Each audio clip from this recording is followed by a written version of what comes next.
Здравствуйте, уважаемые студенты! Сегодня у нас урок русского языка.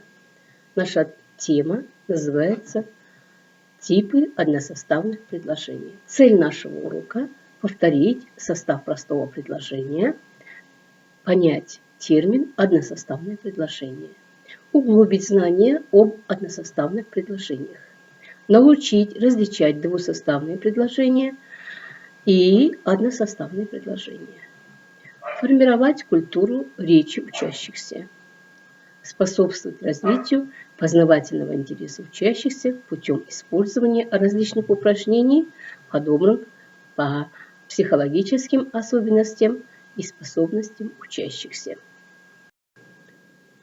Все простые предложения, согласно характеру грамматической основы, в русском языке делятся на два типа – двусоставные и односоставные. В отличие от двусоставных предложений, в односоставных есть только один главный член. Причем отсутствие второго члена предложения не мешает передавать логически законченную мысль в односоставном предложении. Группа односоставных предложений по способу выражения и значению главного члена односоставные предложения распределяются по следующим группам. Первое – определенно личные. Например, люблю зимний лес.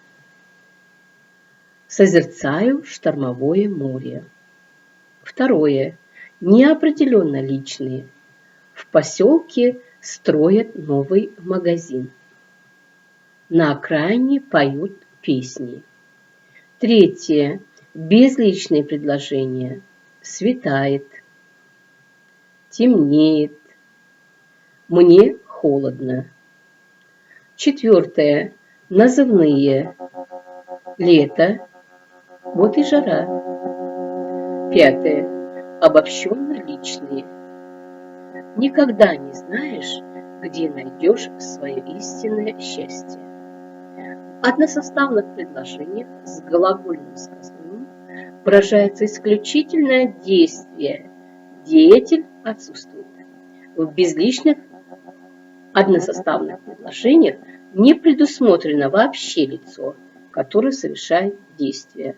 Важно не забывать о том, что в таких предложениях, как «мне холодно», «мне» – это лицо, которое только испытывает состояние, но никак не создает его и не может выступать подлежащим. В обобщенно личных предложениях главный член указывает на действие, выполняющееся широким неопределенным кругом субъектов. Односоставные предложения, главный член в котором сказуемое и которое предоставлено только одним словом, называют номинальным предложением. Например, утро, мороз, ночь. А теперь, уважаемые студенты, мы просмотрим презентацию, в которых есть предложения, все типы односоставных предложений. Разберем каждое из них отдельно. Итак, ребята, односоставные предложения, типы односоставных предложений. Внимательно смотрите, пожалуйста, на каждый слайд и запоминайте типы односоставных предложений. Односоставное предложение содержит один главный член, подлежащее или сказуемое. Например, вечер, вечереет. В первом предложении есть только подлежащее, сказуемое отсутствует. Во втором предложении вечереет, есть только сказуемое, подлежащее отсутствует. Односоставные по структуре предложения – это полные предложения. У них не пропущен второй член. Второй член, главный член, не нужен для понимания смысла предложения. Вот теперь уже типы односоставных предложений. Предложение с одним главным членом сказуемым. Определенные личные предложения. Глагол сказуемое в форме первого или второго лица. Нет форм прошедшего времени или условного наклонения, так как в этих формах у глагола нет лица. Люблю грозу в начале мая. Посмотрите, ребята, подлежащее можно поставить. Я люблю грозу в начале мая. Или же второе предложение. Беги за мной. Подлежащее ты опущено. Ты беги за мной. Второй тип – неопределенно личные предложения. Глагол сказуемый в форме множественного числа третьего лица. В прошедшем времени и условном наклонении глагол сказуемый во множественном числе. Например, стучат в дверь. Кто-то стучит в дверь. Нам неизвестно, поэтому стучат в дверь мы считаем, что это неопределенно личное предложение. Постучали в дверь. Ребята, а кто постучал? Кто-то постучал в дверь. Это тоже какое предложение? Неопределенно личное предложение. Обобщенно личные предложения не имеют специфической формы выражения. По форме определенно личные или неопределенно личные выделяются по значению два основных типа значения. Первое. Действие может быть отнесено ко всякому лицу. Второе. Действие конкретного лица, говорящего, является привычным, повторяющимся или предоставлено в виде обобщенного суждения. Глагол сказуемый стоит в форме второго лица единственного числа, хотя речь идет о говорящем, то есть о первом лице. Например, без труда не вынешь рыбки из пруда. По форме определенно личное. Любой, всякий, без труда не вынет рыбки из пруда. Имеется в виду. Цыплят по осени считают. По форме неопределенно личное. Все цыплят по осени считают. Любой, всякий цыплят по осени считает. От сказанного слова не отвяжешься. От сказанного слова любой не отвяжется. Перекусишь на привале, а потом опять пойдешь. Я перекушу на привале и потом опять пойду.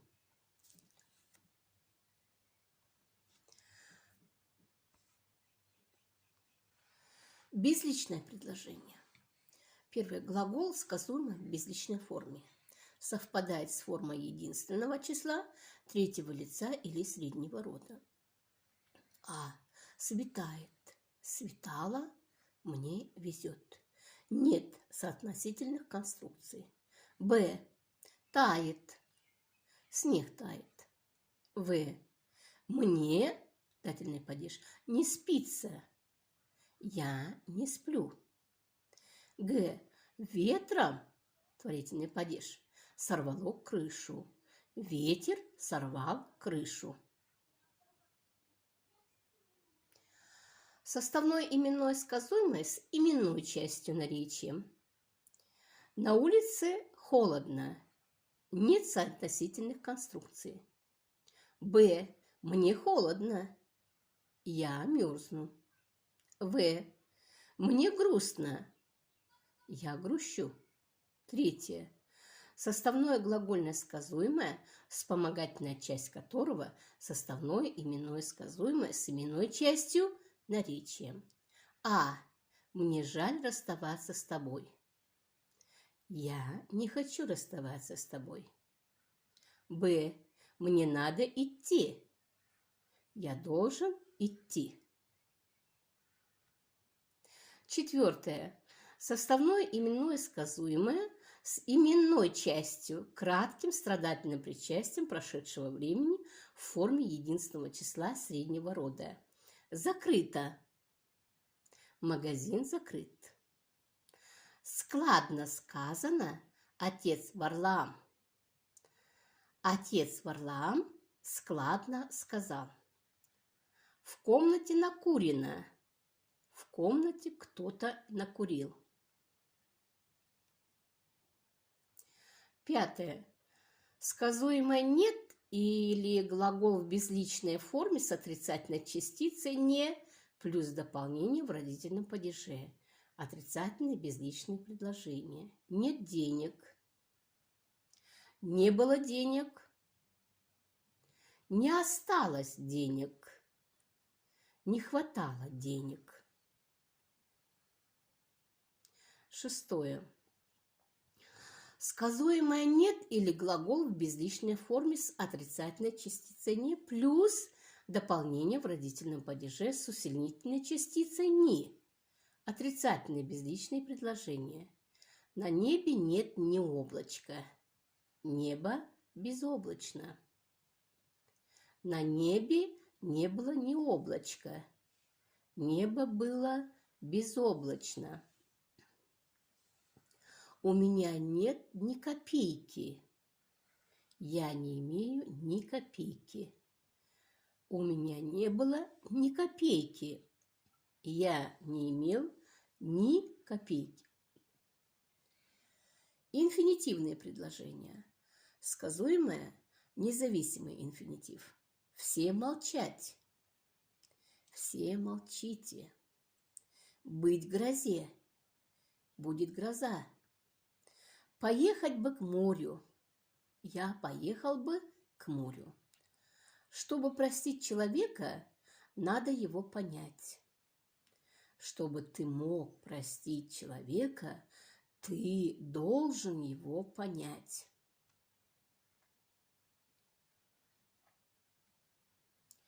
Типы односоставных предложений. Это продолжение идет, уже идут предложения с одним главным членом, подлежащим. Назывные, или как мы называем термином, номинативные предложения, подлежащее имя в именительном падеже. В предложении не может быть обстоятельства или дополнения, которые относились бы к сказуемому. Например, ночь, весна. Обычно нет соотносительных конструкций. Ну и теперь, ребята, запомните, пожалуйста, примечания к теме. Первое. Отрицательные безличные предложения «нет денег», «на небе нет ни облачка» являются односоставными только при выражении отрицания. Если конструкцию сделать утвердительной, предложение станет двусоставным. Форма родительного падежа изменится на форму именительного падежа. Сравните. Нет денег, есть деньги. На небе нет ни облачка, на небе есть облака. Второе. Ряд исследователей форму родительного падежа в отрицательных безличных предложениях «нет денег», «на небе нет ни облачка» считает частью сказуемого. В школьных учебниках эту форму обычно разбирают как дополнение. Третье. Инфинитивные предложения. Молчать, быть грозе. Ряд исследователей относят к безличным. Также рассматриваются они в школьном учебнике. Но инфинитивные предложения отличаются от безличных по значению. Основная часть безличных предложений обозначает действие, которое возникает и протекает независимо от деятеля. В инфинитивных предложениях лицо побуждается к активному действию. Молчать. Отмечается неизбежность или желательность активного действия. Быть грозе. Поехать бы к морю. Четвертое. Назывные номинативные предложения многие исследователи относят к разряду двусоставных с нулевой связкой. Обратите внимание, в отрицательных безличных предложениях с дополнением в форме родительного падежа с усилительной частицей «не», на небе нет ни облачка, у меня нет ни копейки, часто опускается сказуемое. На небе ни облачка, у меня ни копейки. В этом случае можно говорить об односоставном и одновременно неполном предложении с опущенным сказуемым. Второе. Основным значением назывных номинативных предложений «ночь» является утверждение бытия, наличие существования предметов и явлений. Эта конструкция возможна только при соотнесении явления с настоящим временем. При изменении времени или наклонения предложение становится двусоставным со сказуемым «быть». Сравните, пожалуйста. Была ночь, будет ночь. Пусть будет ночь. Была бы ночь. Назывные номинативные предложения не могут содержать обстоятельств, поскольку это второстепенный член соотносится обычно со сказуемым, а сказуемого в назывных номинативных предложениях нет.